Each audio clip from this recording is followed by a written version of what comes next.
Voici, je vais vous parler de Les statues de Jean-Louis Minot, un livre paru chez Chloé Délices. Alors, on se trouve face à un personnage qui s'appelle Guillaume. Guillaume sort de prison au début du livre. Il est très perturbé, il se demande comment il a pu en arriver là. Euh, et il décide de ne pas rentrer tout de suite dans sa famille. Donc il erre un petit peu, il rencontre une femme qui est, voilà, une femme qui lui offre le silence, le refuge, la paix, pas de questions, juste l'aider, le remettre un peu en forme, on va dire. Euh, et puis il se sent prêt à continuer son retour à la maison. Euh, Il découvre qu'à la maison, il découvre en questionnant sa sœur, ses beaux-frères, ses amis, etc., qu'il était une personne insupportable. Il est très étonné de découvrir combien il était difficile, violent, plein de colère. Mais il faut dire qu'il avait vécu un drame quand il était encore jeune et il ne s'était pas remis, il n'arrivait pas à digérer la colère et le deuil que ce drame avait provoqué.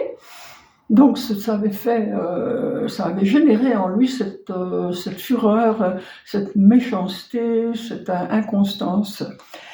Donc là maintenant, il a fait quelque chose qui l'a conduit en prison, il est effaré. Le livre est en fait un livre, il recherche sa rédemption et il recherche comment il peut vivre et se pardonner ces choses-là. Une fois arrivé dans son village, il décide de repartir vivre dans la maison de famille qui est assez abîmée et il se lance dans la rénovation de cette maison. Il n'est pas seul. Il y a d'étranges apparitions qui lui viennent, qui lui envoient des messages. Ça le perturbe, mais en même temps, il s'habitue à eux. Et il y a aussi dans la maison Vieux Joseph. Ça, je ne vous dis pas qui est Vieux Joseph, mais il est intéressant. Il rencontre également une femme qui, dans le village, est assez mise à l'écart parce qu'elle a la réputation d'être un peu sorcière, d'avoir des pouvoirs. Personne n'est trop rassuré de la voir dans les parages.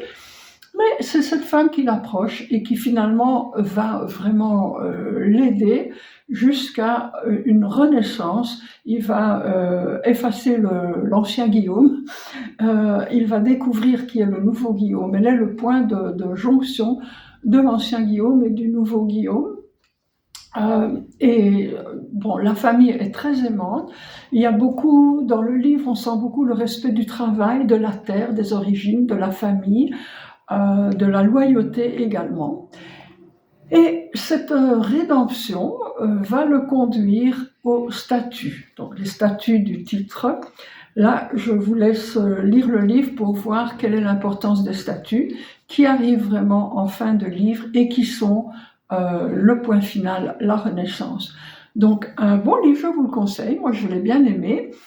Les statuts de Jean-Louis Minot chez Chloé Délices.